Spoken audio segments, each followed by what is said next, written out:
And good evening, everyone. Welcome. My name is Mamelang Memela, and I work as the communications coordinator at the Portland Harbour Community Coalition, and I'm also a member of the Braided River campaign. Can everyone mute themselves? I'm like hearing myself echo somewhere. I don't know if anyone else is hearing that. Thank you. Cool. And I'm also a member of the Braided River campaign. I'd like to thank everyone for being here tonight. And before we start the presentation, I'm going to begin this evening with a land acknowledgement. We acknowledge that we are on the traditional village sites of the Multnomah, Cathlamet, and Clackamas bands of Chinook, Tualatin, Kalapuya, Molala, and many other tribes who made their homes along the Columbia River. The Multnomah are a band of Chinooks that lived in this area.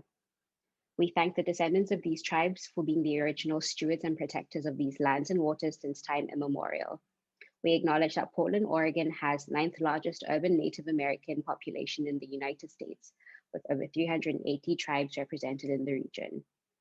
We also acknowledge the systemic policies of genocide, relocation, and assimilation that impact many Indigenous and Native American families to this day. We are honored to be guests upon these lands and waters. We pay our respects to elders, both past and present, who have stewarded this land throughout generations through today. Again, good evening and welcome everyone. It's really lovely to see you all. I see some familiar faces here and a few new ones too. Thank you for being here at our second speaker series event. Before Erin and Bob take over and Elijah introduces them, I'm going to go over some housekeeping guidelines. Please write a brief introduction in the chat with your name, pronouns, and affiliation or interest group. Include your email if you would like us to follow up with you for future talks and actions. Sorry, I'm gonna mute that, okay. Mute your microphone unless you're speaking. We'd love to see you, so please also feel free to share your video if you're comfortable. Please write your questions in the chat during the presentation and indicate which speaker they're directed to, if any. We'll ask everyone to note their questions until the Q&A portion. Raise your hand if you'd like to ask a question or share your thoughts during the Q&A. And if you speak, please state your name before sharing your thoughts. I will also put these in the chat again, since more and more people are coming in right now, but I'm gonna hand it over to Elijah.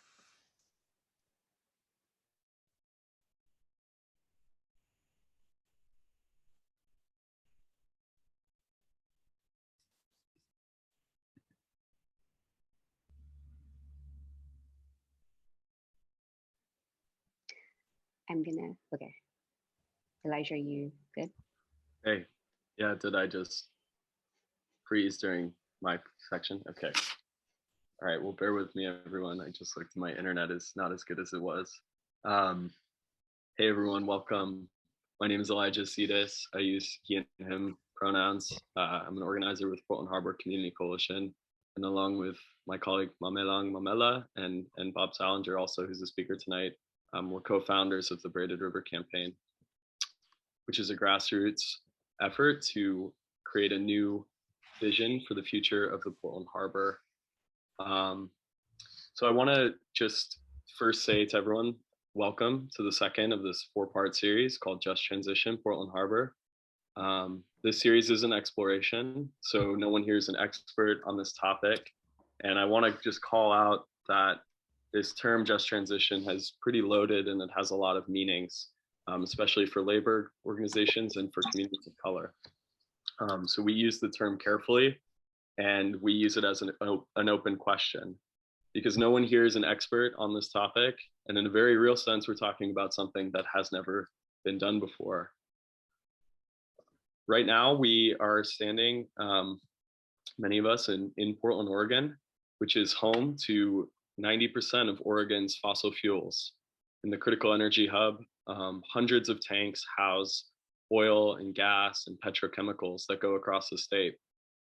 And these tanks sit on liquefiable soils that pose an immediate and enormous risk to North Portlanders and to the rest of the city and state if following the Cascadia earthquake, which is imminent in our region. It's also a risk because of climate change. And we know that the continued consumption and burning of fossil fuels is posing enormous harms to communities already.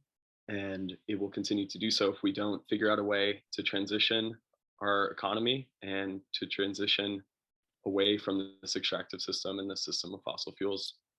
And we believe that that starts with a plan, and that starts with the sources, which is here in Oregon and in Portland, the critical energy hubs. That's what this series is about. And I want to just also say that if you missed the first of our series, which was called Drawdown, I will provide a link in the chat in just a moment. And in that first series, we heard from Jay Wilson of Clackamas County, resiliency coordinator, who spoke about the risks of the critical energy hub and the need to pair seismic planning with climate change planning. We also heard from Nicholas Cunningham, who's an investigative reporter, who spoke to the future of the oil and gas industry and the way that it's built up by Wall Street investment and false promises. We also spoke with Anissa Pemberton, who's the coalition director for the Portland Clean Energy Fund Coalition, which led a revolutionary and never before created program to create a 1% surcharge tax on retail in the city of Portland and use it to fund communities of color doing clean energy projects. So that first presentation was really a setting of the table for what we see as the risks and the prospects. And tonight, I'm so glad that we're joined by Erin Saylor of Columbia Riverkeeper and Bob Sallinger of Portland Audubon to talk through some of the current obstacles and some of the inroads that communities and organizations, environmental groups are using to really advance this much needed regulation and eventual transition of oil and gas. So as we go through this presentation and we hear from these speakers, let's be thinking of some of the questions that come to mind, and please write them in the chat. We're going to explore the avenues for change through law and land use planning, and we're going to ask questions like, how can the law and land use planning processes, these formal processes, be used to hold the fossil fuel industry accountable right now? And in what ways are environmental and community groups holding the line against the fossil fuel industry? And how can we use these inroads to create the transformative changes that we need here in the Portland Harbor? So thank you all so much for being here.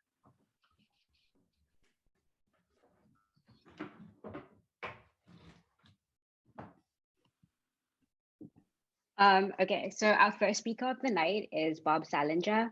Bob has worked for Portland Audubon since 1992. His current responsibilities include directing Portland Audubon's conservation policy initiatives, wildlife research initiatives, backyard habitat certification program, and wildlife care center. Bob's passion for conservation was developed early exploring the woods of Massachusetts and later on solo hikes from Mexico to Canada on the Pacific Crest Trail and from Canada to southern Colorado on the Continental Divide. Bob has a BA in biology from Reed and a JD from Lewis and Clark Law School. He currently serves as board president of Humane Oregon and on the board of Intertwine Alliance. He previously worked as an adjunct professor of law at Lewis and Clark Law School and as an elected director at East Multnomah Soil and Water Conservation District. He lives in Northeast Portland with his wife, Elizabeth Neely, 3 children, and an assortment of dogs, goats, chickens, cats, and other critters. Over to you, Bob. Thank you for being here.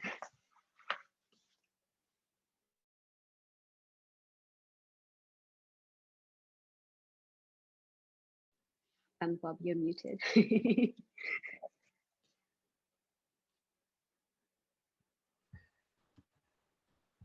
Sorry, my computer is doing strange things tonight. Can folks hear me okay? Yes. Great.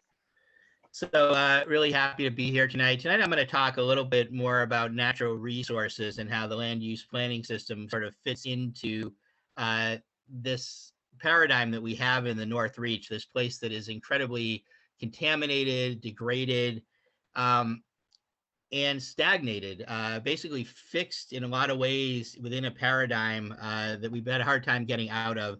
So I'm going to walk you through a little bit of some of the natural resource issues, some of the strategies that we've been using, and particularly focus in on the land use planning system and some of the impediments that it creates. So with that, I'm going to try and share my screen and see if I can get this to come up.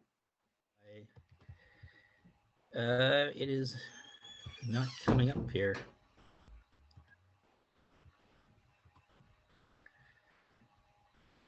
Yeah, Elijah, I cannot get my computer to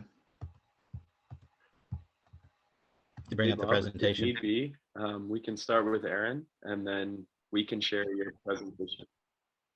Yeah, why don't we go ahead and do that? Sorry about that.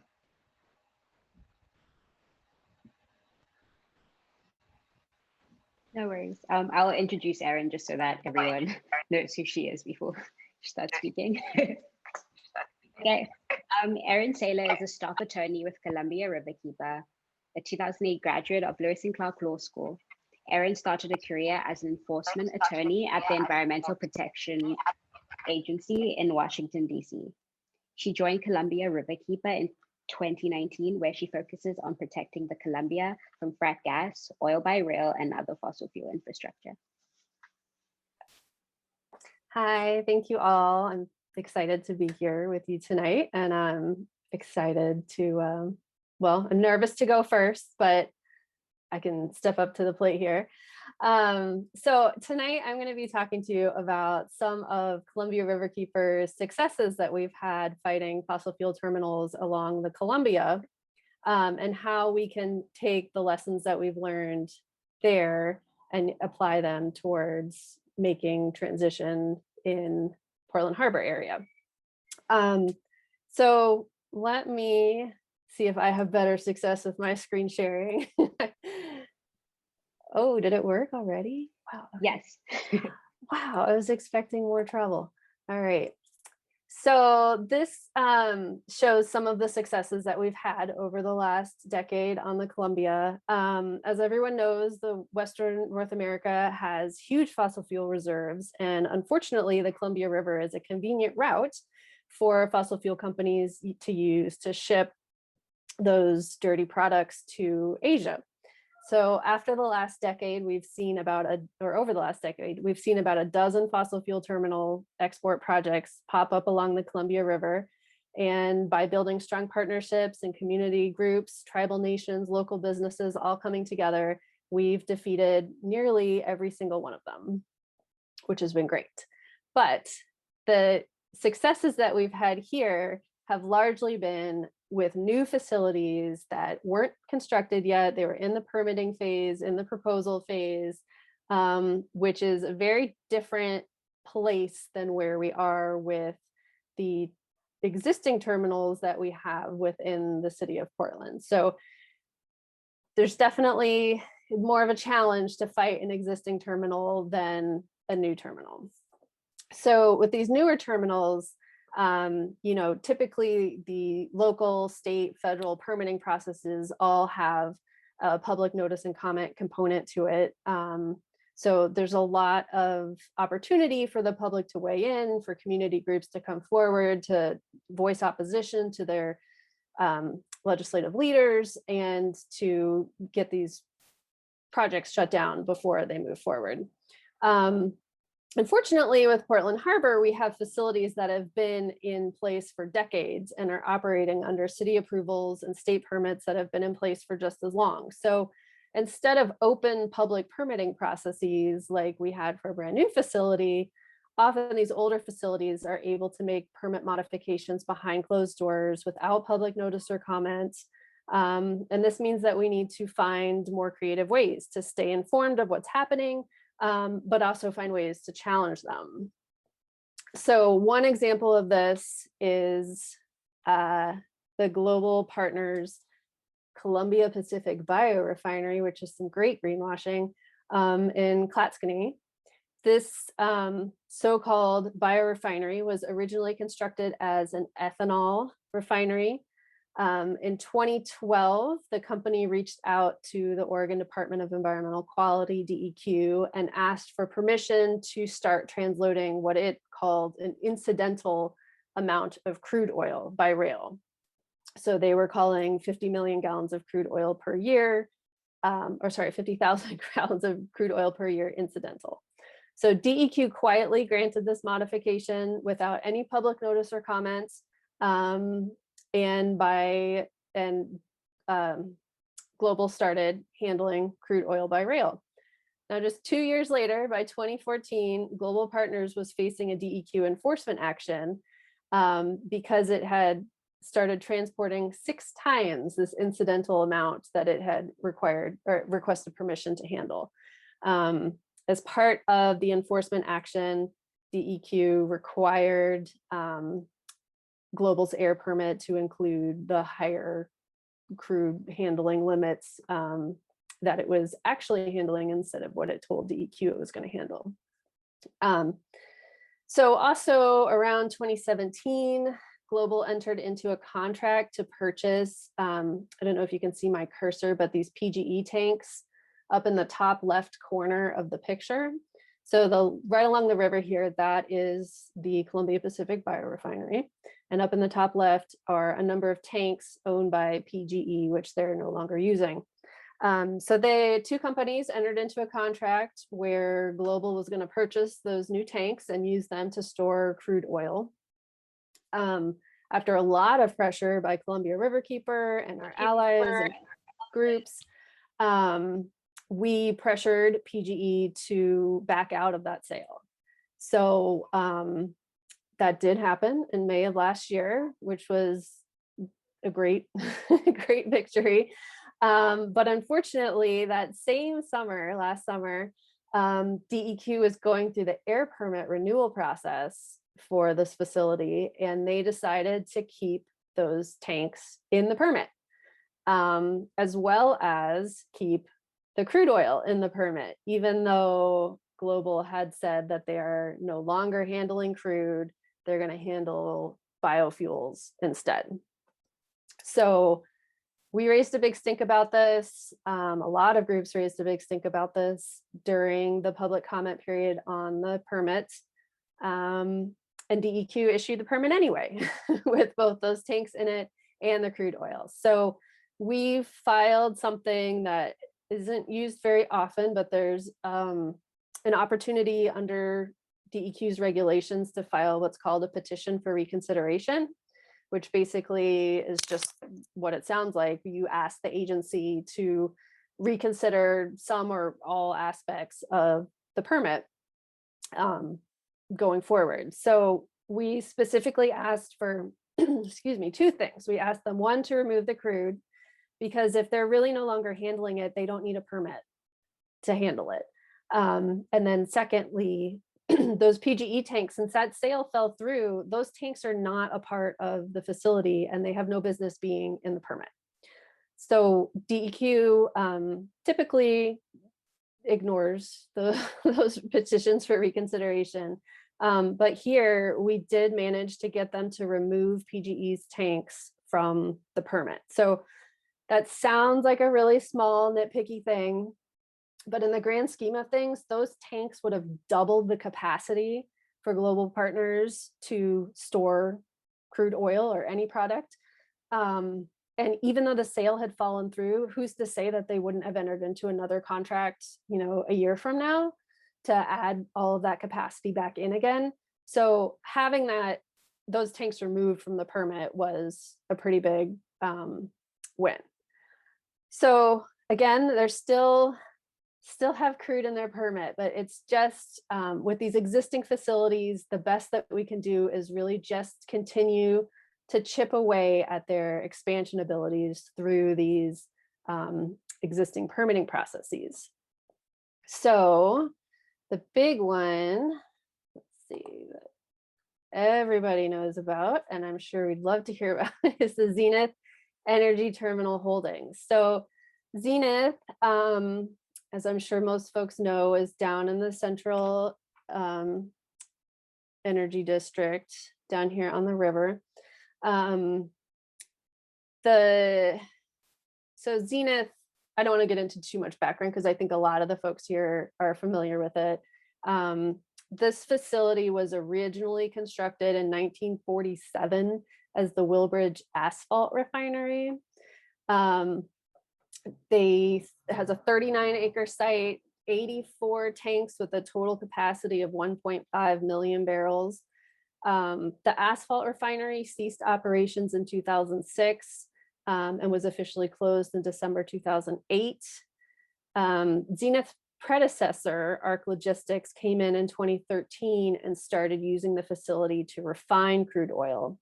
And then when Zenith took over in December 2017, within 1 month, they were importing tar sands and crude oil on mile-long trains up the Columbia into Portland.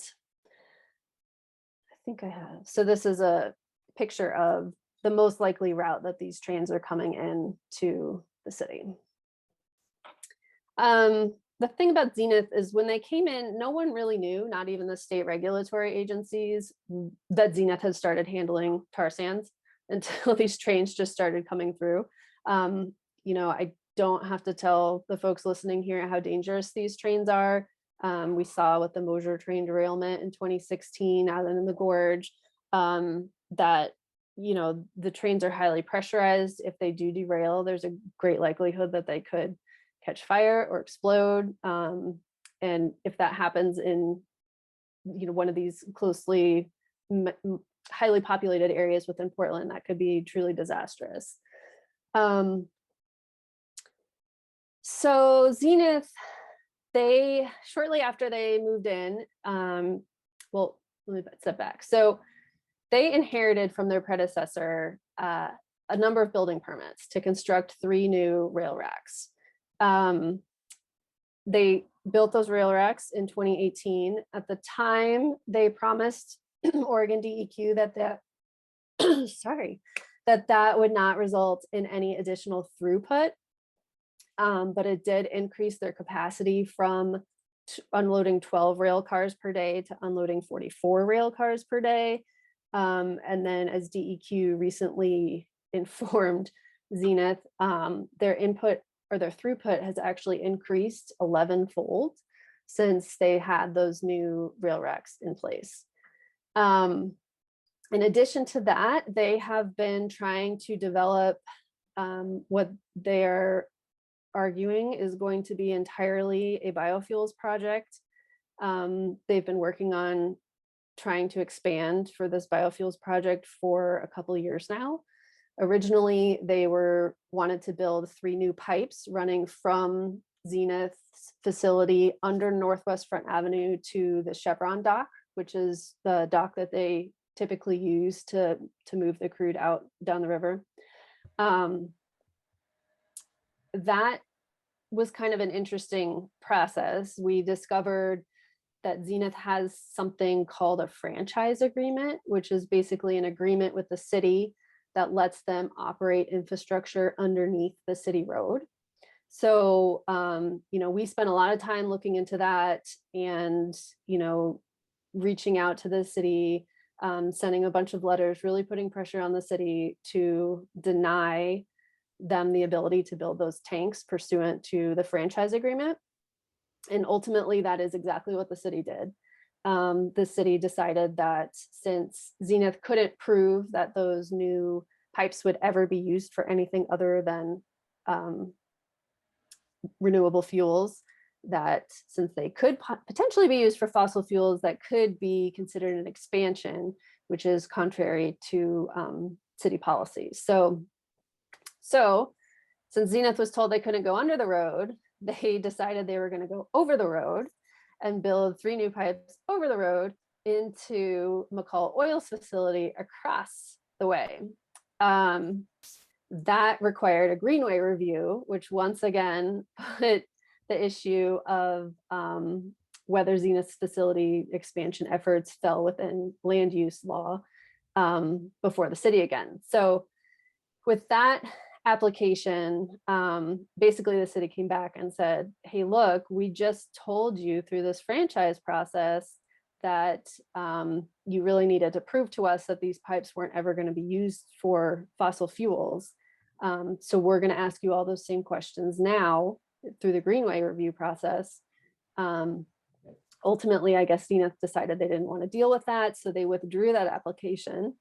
And now what they are pursuing is building 2 new rail racks, I believe, as well as associated infrastructure on their own facility, so they don't have to go over or under a road or through the greenway, just at the tail end of their facility on Northwest Front Avenue. They're going to build this new infrastructure that they are again saying is going to be solely for biofuels. We definitely have all the same concerns that the city does about whether or not this infrastructure is always in perpetuity going to be used for biofuels. Who's to say that they won't build it and then flip it and start using it for fossil fuels at some point? So what happened in this case is, we reached out to the Department of Environmental Quality and we noticed, that DEQ needs to issue both a construction stormwater permit for this new construction and a new Title V permit. In order to do that, DEQ needs to have an up-to-date land use compatibility statement from the city. So after some back and forth with DEQ, eventually DEQ agreed with us and told Zenith that they need to get a new land use compatibility statement before DEQ would issue them the construction stormwater permit or the air permit. So once again, we got this back to the city for the city to certify whether this construction was going to comply with the 2035 comp plan and city zoning policy. The interesting thing about what Zenith did here is technically they could have submitted one Lux application that they could have used for both the construction stormwater permit and the Title V air permit. I think it's really strategic that they decided to separate it out. So they applied for the construction stormwater Lux first. In doing that, it really limited the city's review to the biofuels project. So for as many policies as the city has in the comp plan, against fossil fuels expansion, there's as many in support of biofuel development. So it really limited the city's ability to look at the facility as a whole, as opposed to just that biofuels project. So just a couple weeks ago, Building Development Services ended up issuing the Lux. But what they did is they conditioned it with 3 conditions. The first being Zenith had to promise that it would never use the new infrastructure for anything other than biofuels. Zenith also on its own dime has to pay for an independent third-party contractor to come in and do quarterly testing of the product moving through this new infrastructure to make sure that it actually does meet the city's definition of biofuels. And they have to provide, that independent contractor has to provide that results directly to BDS. And then finally, these conditions that are in the Lux also need to be tied to the construction permits that the city also issued about 2 weeks ago now. So Zenith now has, as far as I'm aware, almost all of the approvals that it needs from the city to construct this new biofuel infrastructure. However, Zenith still doesn't have DEQ's, either the construction stormwater permit or the Title V permit. So we expect the construction stormwater permit is probably going to be coming out pretty soon now that Zenith had a Lux to submit to them. The Title V permit, we're still waiting for Zenith to apply to the city for that Lux. So that's going to be the next thing we're looking out for. And then DEQ asked Zenith to submit that Lux by May 30th. So we expect that we'll be seeing that application before the city pretty soon. And then shortly thereafter, once the city has made a decision on that, we should see the draft permit probably early summer for the Title V air permit. So the Title V air permit Lux, that the city is going to have to look at the entire facility there. They're not going to be limited just to the biofuels, but they will have the opportunity to consider the fossil fuel side of the project as well.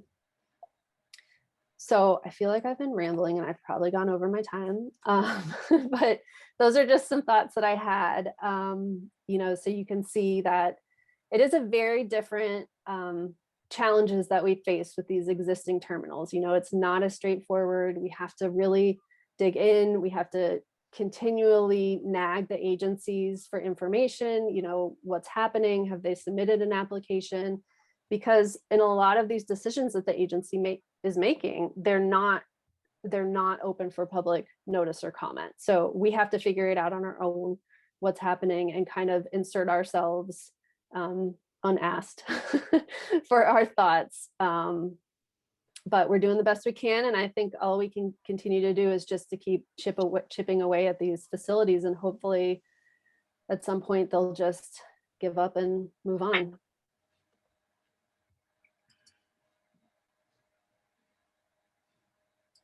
Erin.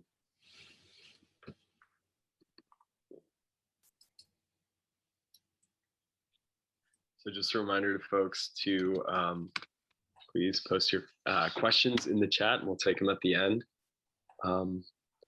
Next up, we have Bob Sallinger of Portland Audubon to speak to us about natural resources and habitat and land use. Bob, you're muted right now. Are you able to get the video up or the presentation? Yeah, can you give me authority again? I came back on a different pathway that I think will work better.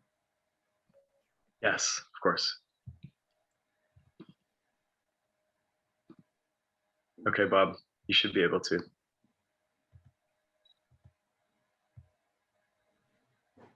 Now it says host is disabled screen sharing. Oh, there's two of you in this. There you go.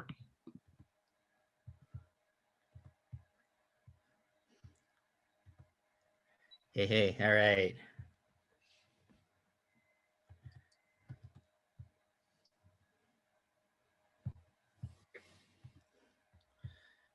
All right, like magic.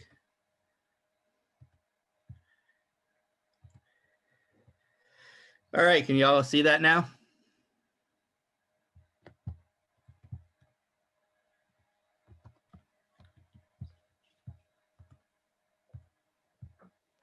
Oh yeah, we could see it, Bob. Okay, great. Got it. Good so far. All right. Looks good. All right. Well, I apologize for that.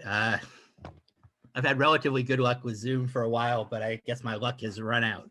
But I think we got it going now. So tonight, I'm going to really talk more about natural resources and fossil fuel facilities, but I think it all has to come together for a vision of a healthy, equitable, thriving river. And so I'm going to give a little bit of history, and then I'm going to focus in on land use and I think the implications that it has really for the healthy river as a whole.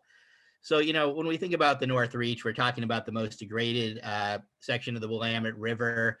Obviously, the fossil fuel hub that's there, but also a variety of other factors. And the Willamette River drains 187 miles, flows north to the Columbia, drains 11,000 square miles, the 19th largest river by volume in the United States.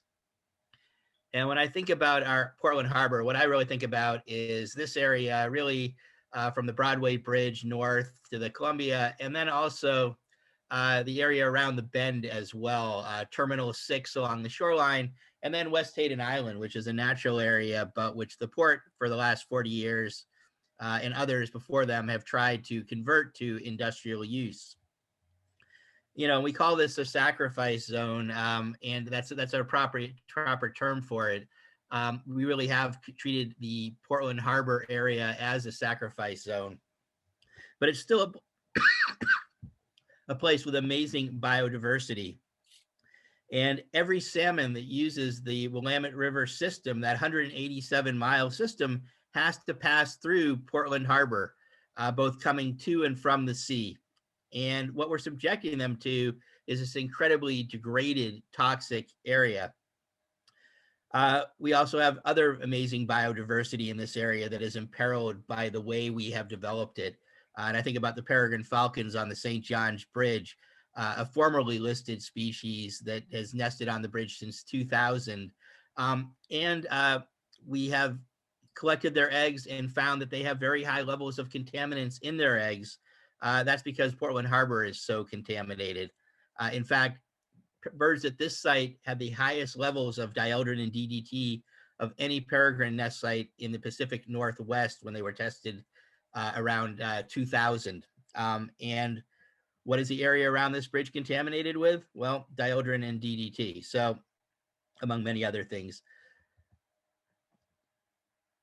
Just an overview, and this is a slide I took from Bureau of Environmental Services of what we still have to protect. You know, whether we degrade our riverways or not, wildlife still has to pass through and utilize this area. And these river confluences are incredibly fertile areas, incredibly biodiverse areas.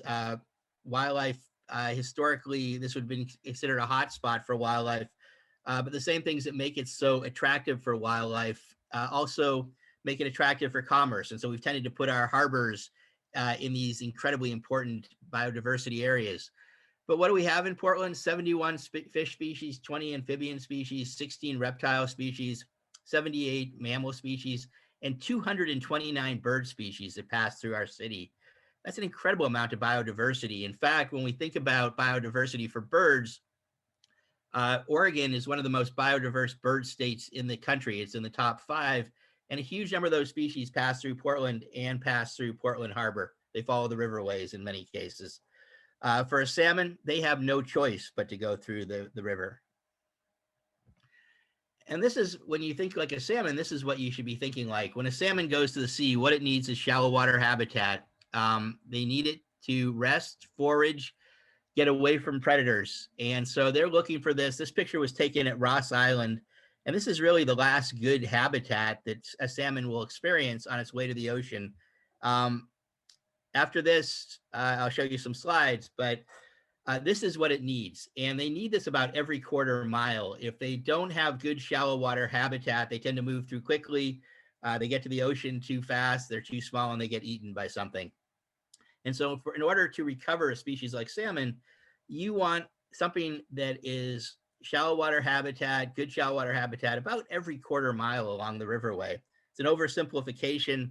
And by the way, salmon don't have the option of going looking for habitat. They tend to go with the current. They tend to go tail first down the river, and they can't really move around very easily. So they're going to follow the edges, and what's there is there, and what's not, they're out of luck. So, you know, I've called this presentation different things. I used to call it tail first through a toxic soup. Now I call it once a braided river. Either one is applicable. And once upon a time, this river was a braided river. It had floodplains, wetlands. It was so shallow that at Swan Island, you could actually walk from one edge to the other. Today, it's very, very different. We've hardened the banks, we've steepened the banks, we've polluted the river. This picture was taken the better part of 100 years ago. And we've been working for 100 years or so to try and improve things. But we still have a long way to go. And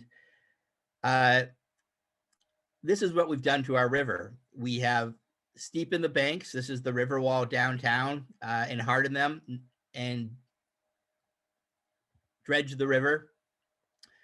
We created sites like this with toxic pilings. This is a salmon trap. No salmon, when salmon are going to the ocean, when they're small and they're smolts, they get into these places, and these are the kinds of places that predators hide. And so this is really a death trap for salmon. We've covered the banks with riprap, and we've polluted the banks as well. And this is Schnitzer steel. This is what a lot of the banks of our river look like. And when I get to land use planning, I'm going to talk a little bit more about this. But this is how we have treated our river. And even where you think there's habitat, if you look from a distance, oftentimes think, well, it does have a bank. In fact, it's riprap. It's a bunch of cement. Also, huge equity issues as well, right? Our rivers are urban heat islands. And you can see this heat island map follows the Willamette River right through downtown Portland. We've made progress. We used to pump a lot of raw sewage into the river, and we had sewers that also combined with our stormwater, and we got big rain events. We would have overflows. The city spent about 20 years after it got sued, cleaning that, fixing that, separating out our stormwater and our sewage. Cost $1.4 billion, but today we have far fewer of these sewer overflow events.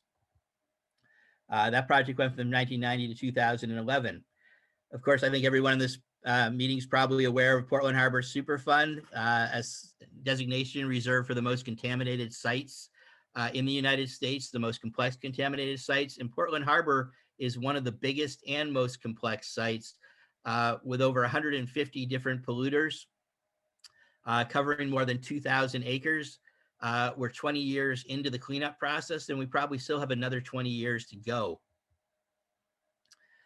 But those are two of the laws that, have been brought to bear on the river. Superfund, CERCLA, and the Clean Water Act have both had major impacts moving us forward. And one more I'll flag is the Natural Resources Damage Assessment, which is a parallel process to Superfund, which requires that people that have polluted the river mitigate for the damage they've done. And they have part of that is creation of mitigation banks where polluters can basically buy credits to compensate for the natural resource damage they've done over many, many decades.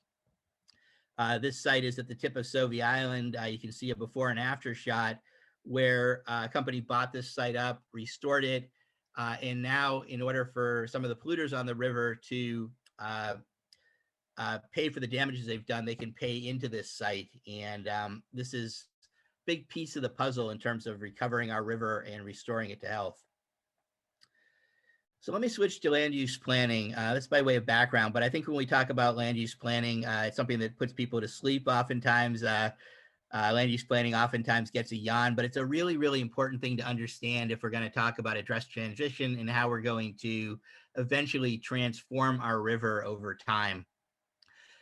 Oregon is famous for its land use planning goals that were created in 1973. There's 19 goals, and they're all very, very different. This is a list of the land use planning goals for Oregon. I'm going to focus in on 3 today. Goal 5, which is natural resources, Goal 9, which is economic development, and Goal 15, which is the Willamette River Greenway. And these are basically designed to guide our land use planning, how our land develops over time. And municipalities have to follow these and submit to the state plans that demonstrate that they are in compliance. So let me start with the Willamette River Greenway goal. The goal, Goal 15, and the goal of the Willamette River Greenway is to protect, conserve, maintain, and enhance the natural, scenic, and historical, economic, and recreational qualities of lands along the Willamette River. The plan addresses the quality of the human and natural environment. This manifests itself typically in setbacks in Portland, basically areas along the river that are not supposed to be developed and that are protected so that the public can have access to the river. In the North Reach, there is a Willamette River Greenway, and there are setbacks, but much of the Greenway is inaccessible. And the setbacks are woefully insufficient. They're very small. They're very degraded. And the way the current system works, they can be developed in by industry. And the way that industry is allowed to develop is they have to demonstrate that the use that they want to do in the Greenway is either river dependent or river related. And if they can demonstrate that, they're allowed to impact the Greenway. They are required to do some mitigation in some circumstances, but it's very, very limited, and it's often not enforced. And so over the years, what we've had is steady degradation of the river. We've also seen industry, I think, really game the system very effectively and put a lot of uses in that really are inappropriate. This has not been updated in a couple of decades, and it's woefully in need of updating to more adequately protect the river and to it's a goal that could potentially keep things from like zenith from occurring. If you put in certain kinds of restrictions, it's an opportunity for the community to think about what kinds of things are appropriate next to the river, what kinds of things are not appropriate, what kinds of protections should be in place. When you think about the fossil fuel hub, I think there are a variety of different strategies that could be used through the Greenway Code when it is updated that could prevent these kinds of things from occurring in the future. And I think Erin did a really nice job of talking about zenith, but the Greenway goal is one place that we ought to be looking at in order to think about how we control the activities that are adjacent to our river. But in order to do that, we need to get to updating it. Another goal I want to flag for you is goal 5, which is natural resources. And goal 5 basically is the goal in our land use planning system that's supposed to protect important habitat, such as wetlands and other kinds of natural areas. Different goals have different processes, and it's important to understand how these different processes function, and understanding that will help, I think, people understand why things are protected or not protected, why they're developed in certain ways and not developed in certain ways. Oftentimes, natural resources are not adequately protected in urban environments. And the reason is as follows. Under goal 5, a city like Portland is required to inventory its natural resources. So they're supposed to go out and figure out where they have important natural resources. Then they're required to go out and determine whether there are any conflicts with that. Are there any land uses potentially on that site that would conflict with that land use? They do what's called an economic, social, environmental, and energy analysis, which looks at and weighs the different impacts of those different alternatives, whether you develop it or whether you don't develop it. And then ultimately, the city decides whether the resource should be fully or partially protected or not protected at all, and has to justify that decision. I want to highlight this one because ultimately this is a process goal. When we talk about the environment along our river and other places, the city has discretion to balance and weigh whether an important natural resource site should be protected. And oftentimes when there's economic development opportunity, a decision is made not to protect that site or to limit protections or to allow partial development. And that is fully acceptable under the goal. I want to compare that to goal 9, which is, I think, really the driver of economic development and development in general along the river. Goal 9 is the state's economic development goal. And unlike goal 5, the natural resource goal, which allows the city to determine whether or not to protect natural resources and to balance it with other demands on the land, goal 9 requires that communities inventory commercial and industrial lands and project future needs for those lands and zone enough land to meet those needs. What does that actually mean? That means that ultimately a jurisdiction is required to have enough land to meet industrial land demand over time, over a 20-year time horizon. How does this work? Well, first, Metro regional government develops an employment demand forecast. They allocate some of that employment to each of the cities within the metro region. And then the cities produce an economic opportunities analysis. And this is kind of the heart of what I'm going to get at tonight. Cities are required to do an economic opportunities analysis, an EOA, that looks at supply and demand, and then plan to meet demand over 20 years. Historically, the city has used acres of land to see if they have enough land to meet the demand over 20 years. And the city updates this about every 5 years. So on a 5-year cycle, the city updates its economic opportunities analysis. The way this has been done historically up until about 5 years ago is that the city would work with industrial landowners and industrial interest and industrial consultants to produce this report. And it's this incredibly esoteric report. The public doesn't pay attention to it. The public pretty much is unaware of it. It's basically done with industry, largely behind closed doors. And it's done in a way that, the public just wouldn't really pay attention to it, but it has tremendous implications for how things develop over time. And what historically the industries along the river have been able to do is develop an economic opportunities analysis that says that we have an industrial land crisis, that we have inadequate industrial land supply. If we have inadequate industrial land supply, because goal 9 is a mandatory goal, you have to meet that supply demand. The city has to go find additional land. And so this has basically shut down discussion about other uses along the river for a very long time. Basically, the city has adopted an approach that says we have inadequate industrial land, we have to find more, so we can't protect natural resources, we can't expand the greenway, we can't update our environmental codes, we can't have housing, we can't have commercial uses. We are basically stuck with the industrial land we have and with finding more.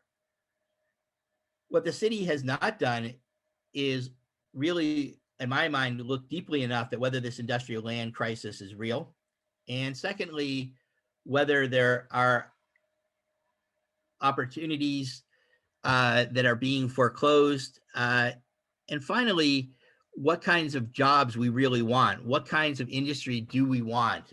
Basically, we're on a search for jobs, a search for acres, but we're not really thinking about what kind of future we want in terms of employment and other uses. In my mind, it's a fake crisis. Where has our industrial land gone? Well, a lot of it has been transferred by industry itself. Industry has consistently gone to the city and advocated for industrial land to be upzoned for other uses. Why do they do that? Because they make money. So Terminal 1, for example, the Port of Portland converted to high-end condominiums. Port also converted industrial land out by the airport to a shopping mall. South Waterfront used to be industrial land. So oftentimes industry is converting their own land to other uses to make more money.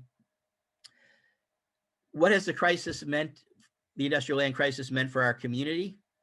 Well, it's meant that we've been able to update the Willamette River Greenway goal for decades.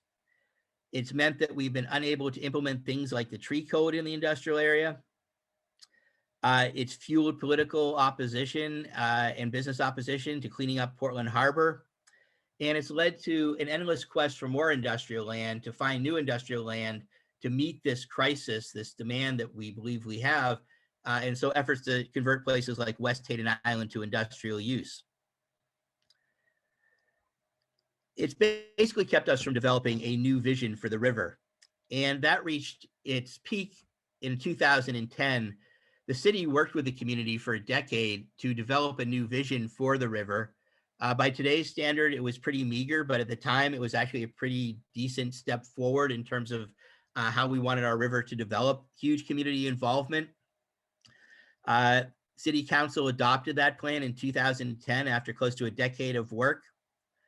And then industry went down to Salem, appealed to LUBA, the Land Use Board of Appeals, and said, we can't do all these things because there's not enough industrial land in the city of Portland, and especially along the river, and successfully got the plan that the city had worked on for the better part of a decade thrown out, lock us into the status quo. So today, the natural resource protections along the Willamette River have not been updated since the 1980s. We have been frozen in time because of this thing that probably most people have never heard of called the economic opportunities analysis. Some of our biggest fights along the river have been over industry efforts to convert open space like West Hayden Island, 800 acres of wetlands and floodplain habitat, to industrial use. And we know that land only goes one way. It typically moves from open space to industrial to commercial to residential over time because there's more profits in each one of those categories as you move upward.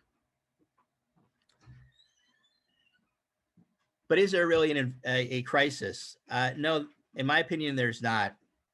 The city continues to convert industrial land at the behest of industrial interests, and then they come back and demand more. Terminal 6 is sitting mostly vacant because there is inadequate demand for Terminal 6, the port's biggest terminal. There's shovel-ready land in other cities. Vancouver has a surplus of industrial land. There are other ways to meet our river industrial land supply. We have made some progress on this issue in recent years. In 2015, and I give credit to the city here, we did an update of the economic opportunities analysis, and the city actually opened it up in a way they hadn't before. They brought in a variety of other interests other than industry, put together a task force, and because of that, we did make some headway. Instead of simply looking for more acres to meet the industrial land supply, we were able to develop a plan that looked at intensification of existing industrial lands, cleaning up brownfields and putting them back to productive use, the impacts of cleaning up Portland Harbor Superfund. There were provisions put in place to restrict the conversion of existing industrial lands, which has both its pros and its cons. On the one hand, we don't exacerbate the alleged deficit. On the other hand, we lock in the industrial land base that is along the river. So that was both good and bad in different ways. There was capacity built in to update the environmental code to some degree, and West Hayden Island was removed from the industrial land base. So with a limited amount of public involvement in 2015, we made a lot of progress, but it's nowhere near enough because that vision isn't adequate for today. When we talk about where we're at today, we have a commitment to climate resiliency and climate justice, to equity and inclusion, to racial justice, to a just transition, as Elijah talked about. We want a river that is truly healthy, that is truly a green working waterfront, that has habitat, that has housing, that has good jobs, that has a healthy environment for people and wildlife, workers, and the adjacent residential communities. We want something that's much better than what we have today. And so the city is currently going through one of its periodic updates of the economic opportunities analysis. And I think we have a tremendous opportunity to address things like the fossil fuel issues in Portland Harbor, but so many other things as well. Why am I optimistic? Well, one, because you're all in this meeting and the numbers haven't gone down while I'm talking, so I haven't bored you out of your minds, or you're just being very kind and generous. Two, because of things like the Braided River Coalition and the Portland Harbor Community Coalition and the Portland Harbor CAG that have done just a remarkable job of bringing in a wide array of people and groups to care about the river and be part of the discussion. I've been working on this for 30 years, and this is just a complete change because the city has made an explicit commitment to equity and inclusion and doing things differently. And so business as usual is not acceptable. We cannot simply go out there with business and do their bidding. They have to bring in a lot wider array of interests and have a much more inclusive discussion because we're committed to climate resiliency and climate justice. And whatever we do in Portland Harbor needs to meet those goals. And having a critical energy infrastructure hub is not consistent with climate resiliency and climate justice. And because there are fractures in the industrial lands facade, industry has stood monolithically for decades, arguing that there's this lack of industrial land, even when your own eyes you can go down with your own eyes, look at Portland waterfront and know that there is not a lack of industrial land, that there is a lot of vacant land. And that's never been more obvious than on Terminal 2.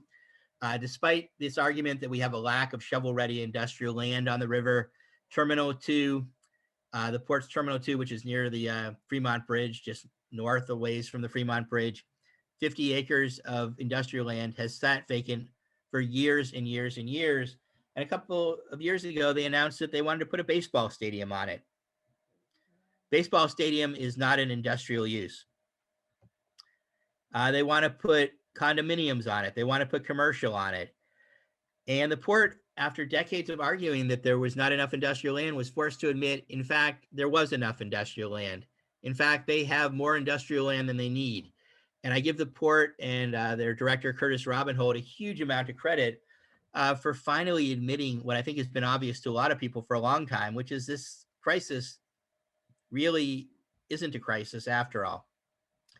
And perhaps I'm putting words in their mouth, but they have recognized that they have a surplus of industrial land. They have a new shared prosperity initiative where they're going to be working with the community to get rid of the industrial lands that just 5 and 10 years ago, they were saying were desperately needed. Not only were they needed, but they needed more.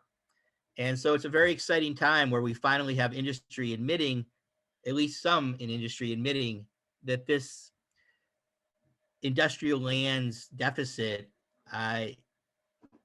isn't what it was made out to be. So I'm going to end there because I know I've gone too long, but I really encourage folks to get involved in this. It is wonky stuff, but as 2015 showed, we can make a difference. The folks that were really involved in 2015 and the reform that occurred the last time were environmental groups, the West Hayden Island, the Hayden Island manufactured home community, the largest manufactured home community in Oregon that was going to be impacted by development on West Hayden Island. The Yakima Nation played a huge role because they're concerned about fish and salmon passage. And but it was a relatively small coalition that made a really big difference. This is a much bigger, more powerful coalition. And I believe that if we really hang together, stay involved, get on the Braided River Coalition mailing list, we have a true opportunity to shift the paradigm. I hate that term, but come up with a new EOA that looks at things differently, asks a different set of questions, is more inclusive, more visionary. And if we get that, it opens up a world of opportunity in planning down the road to do some very, very different things. And so with that, I'll stop. I know I went way too long. I apologize. Thank you for not shutting me down, Elijah.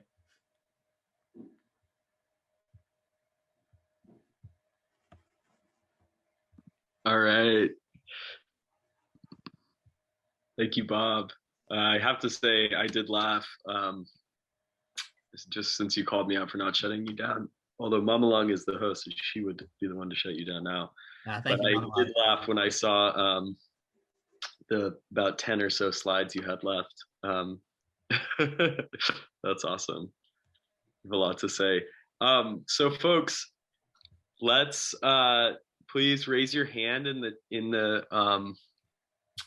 over your face if you use the raise hand function, which is down in the chat. And if you go, oh, sorry, it's in participants. Nope, where is it? I'm sorry, everyone. Does anyone know where the raise hand function is? I'm so sorry. Participants. Participants, okay, cool. At the bottom. Yeah, perfect. Then you hit raise hands, and we will call on you. We'll also sort of alternate between questions in the chat as well. So first, Melanie Pop. So what's the time frame here for input on the EOA?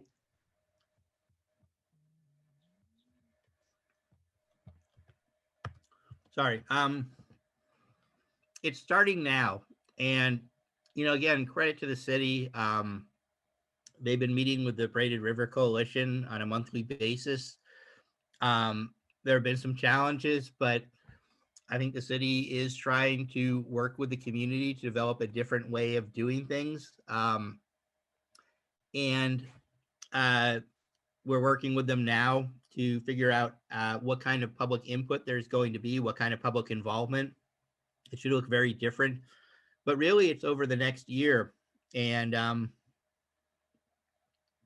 it's a complex process, but there'll be lots of opportunities, I hope, over the next year for folks to weigh in at each stage of the process and to give feedback and to make sure that the city is asking the right questions, reaching out to a much broader constituency. And then there'll be opportunity at some point for comment on a draft. And that's where really, I think the public opportunities will get bigger. But right now, I think we'll be able to hopefully roll out some opportunities in the near future for more folks to get involved.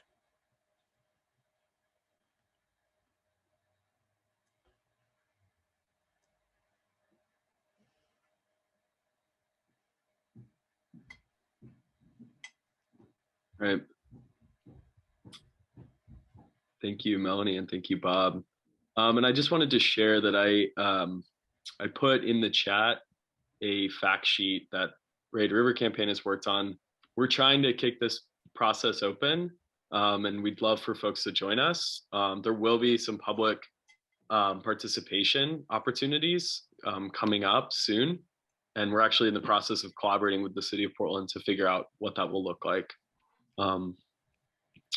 Yeah, let's see if there's any question in the chat before we go to the hands.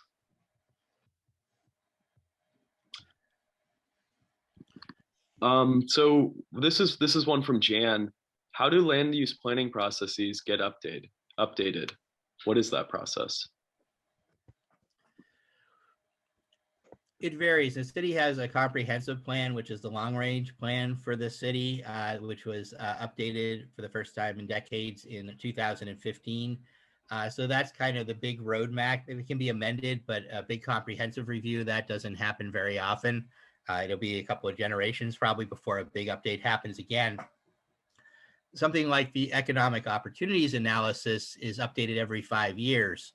And that really is just an analysis. I should be clear here, but what it does is it sets the stage for what the possibilities are on industrial lands, in this case along our river, that comes after. And if we can get an economic opportunities in the next analysis in the next 2 years that creates more flexibility along the river, that is different than what we've seen before, the city does periodic area plans for areas like the North Reach, for like the Columbia Corridor, where they update a lot of the code and look at specific geographic areas. And so what I see is kind of a two-step where we get a good economic opportunities analysis that gives us more flexibility, more opportunity, that's more consistent with a broader, more holistic, healthy, just vision.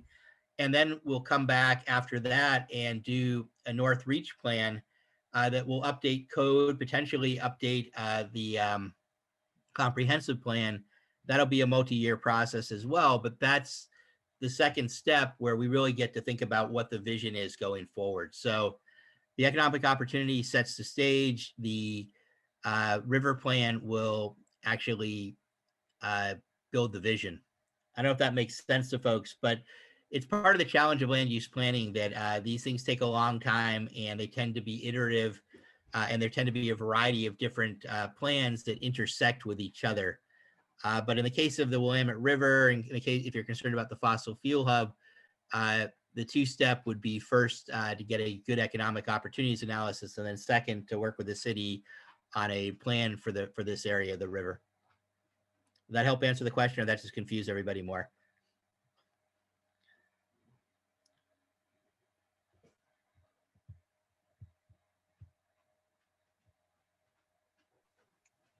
Damon, I see you have a question. Yeah, thank you so much. This was really fabulous, and I learned so much. This is a question for Erin. Wondering if you could maybe briefly take a kind of a rundown of sort of like what should we expect in terms of some possible scenarios with the land use compatibility statement process. What should we be putting on our calendars this summer to prepare for those, strategic engagement moments where like a little burst of public pressure can help to really make a difference, so that we can plan accordingly our summer vacations? That's a good question, Damon. So unfortunately, there isn't going to be a public process at the city level with respect to the Lux. I think I'm hoping that we will get word when that application is actually in, and this might be an opportunity for us to provide unsolicited comments about that process. So I expect that that's probably going to be happening in the next week or 2, 3. That is, the completed Lux is supposed to be turned into DEQ by May 30th, which means they need to apply for it sooner rather than later. Where the public process is really going to be open for all of us to participate would be once DEQ issues the draft air permit, the draft Title V permit. So, if we assume that Zenith submits the Lux on time on May 30th, I expect that we will probably see the draft air permit before the end of June. And that there will be a public comment period associated with that and probably a hearing. So I'm guessing that would all happen in July timeframe. But again, this all assumes that Zenith doesn't come back and ask DEQ for an extension on that May 30th deadline.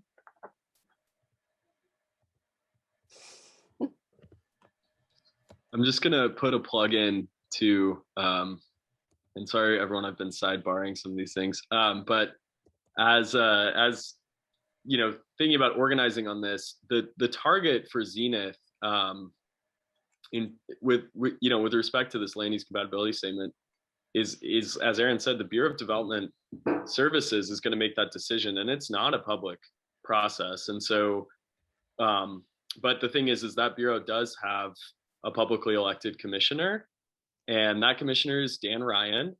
So if you are moved to write about the land use compatibility statement, wanting the city to really hold the line against oil trains and say that that's not part of our land use planning goals, all those land use plans that Bob and the Braid River campaign is trying to change for a better river, that's crude oil trains aren't part of that vision. And Dan Ryan is really the point person for that bureau. And so if you're going to put pressure on anyone right now, call Dan Ryan.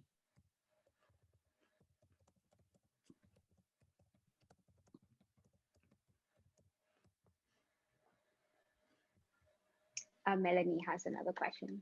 Nice to see you, Melanie. I always see Jan using your Zoom, so it's cool to put a face to the name.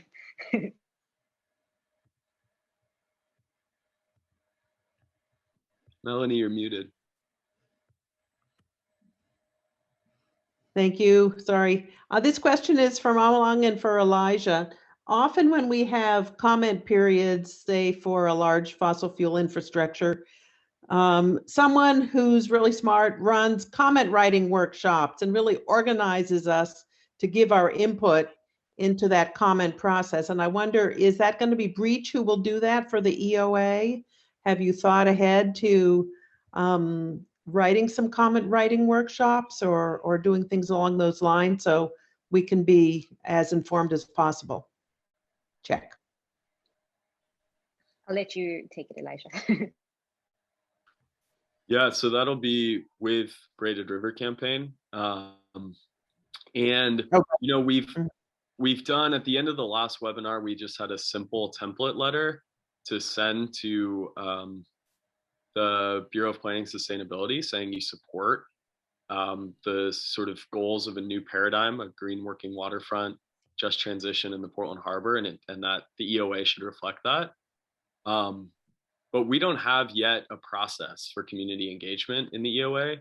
And so when as we develop that, and I think it will come through public comment as well, yes, we will definitely be working with folks to think through sort of how we, how you can really make your voice heard in a way that that works into a process that's tangible and on the record. And yeah. Great, thanks.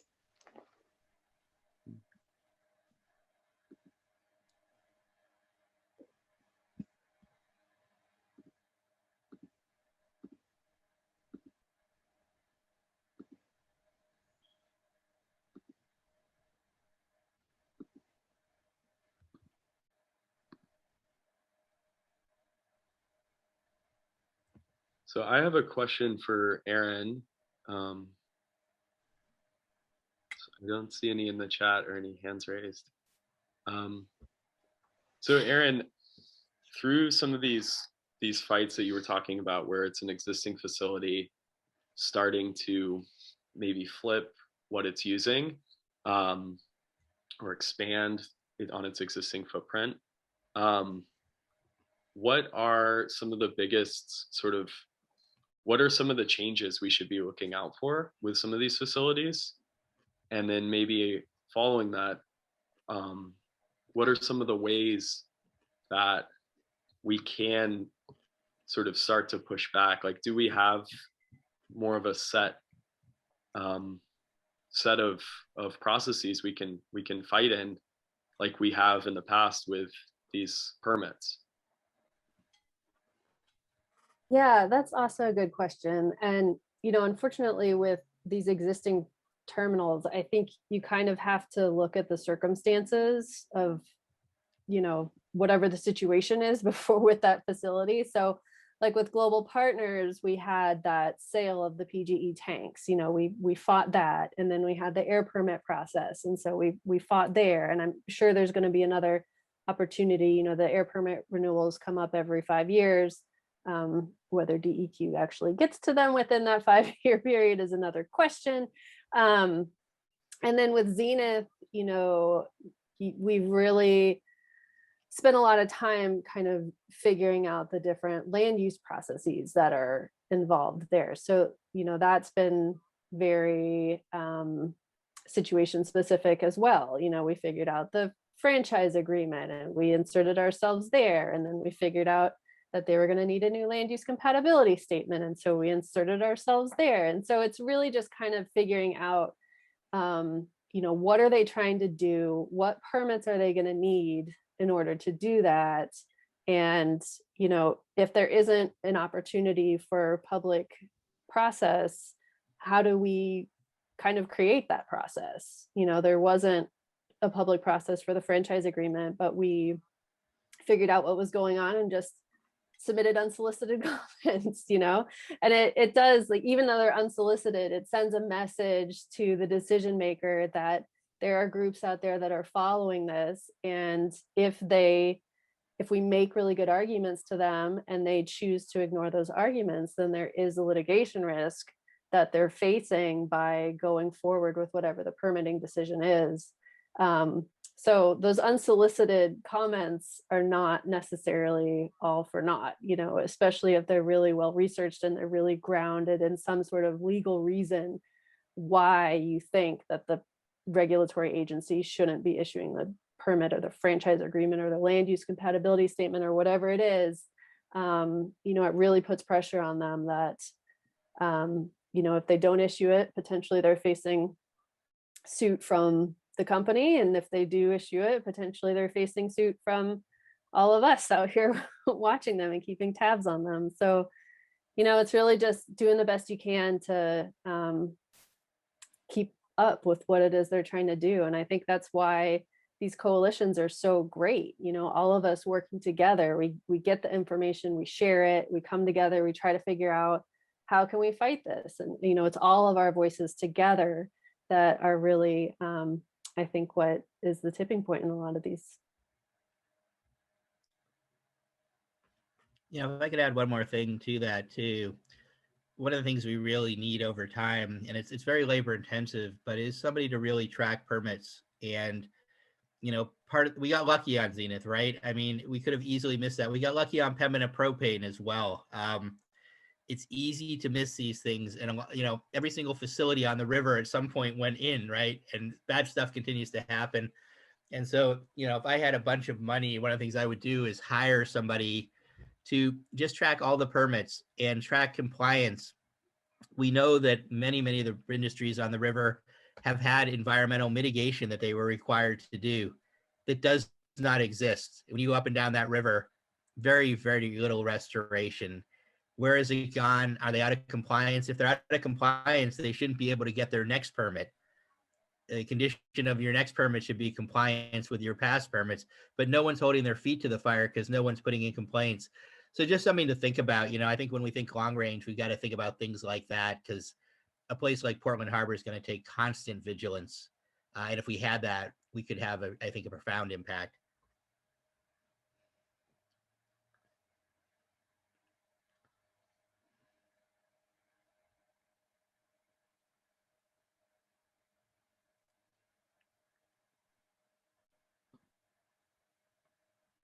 All right. Well, I'm just looking at the clock. Mamelang, should we do our closing remarks? Okay, thank you all so much for being here. And I wanted to just make sure that folks were able to see that that's form sign-up sheet. That's one way that we can find you again for the next session. And then I'm gonna link to the Eventbrite link for the next in the series. Our next focus will be on the actual economy and the kind of economic wealth and environmental wealth that you want to build through a transition, and that can lay a foundation for change to come. And so we're working on getting our speakers, hopefully someone from labor, and hopefully someone who can also talk about first foods. But that will be at the end of this coming month. Last Tuesday, it will be on May 25th. And here is, I'll share a link to this right away.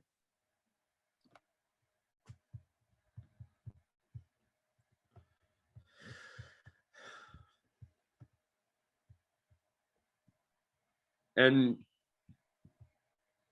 yeah, thank you all again for being here.